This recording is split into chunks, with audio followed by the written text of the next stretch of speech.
Hey there, I'm Hannah from Sheet Leveler, and today we're diving into scatter graphs in Excel. Ever wondered how to compare two sets of data visually?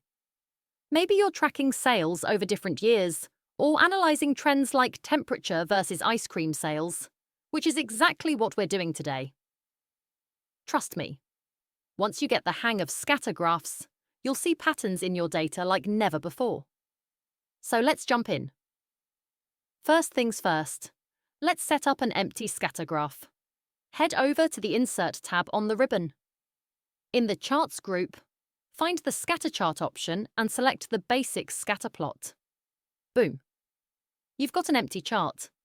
Let's make it bigger so we can work with it more easily. Now, let's add our first data series, Sales and Temperature for July 2018. Click on your chart, then navigate to the Chart Design tab. Click Select Data, and in the Select Data Source dialog box, click Add. Name this series July 2018 so we can keep things organized. For the X values, horizontal axis, select the sales data for 2018. Use the shortcut Control plus Shift plus down arrow to select all values quickly.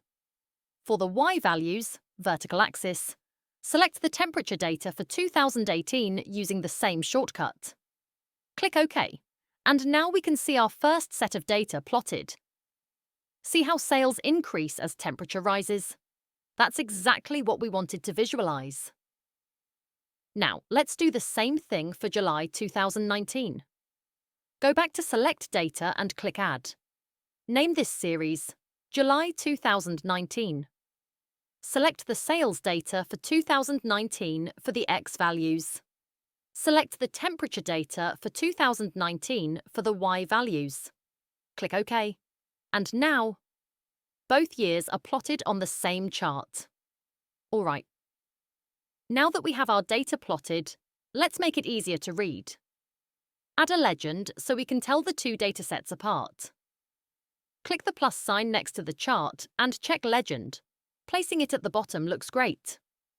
Add trend lines to show the overall pattern for both years. Click on one of the datasets. Click the plus sign again, check Trend Line, and repeat for the second dataset. Give your chart a title so it's clear what we're looking at. Click the title and rename it to Ice Cream Sales, July 2018 versus July 2019. And that's it. We've successfully created a scatter graph comparing ice cream sales across 2 years. Now we can see how temperature influences sales in both 2018 and 2019.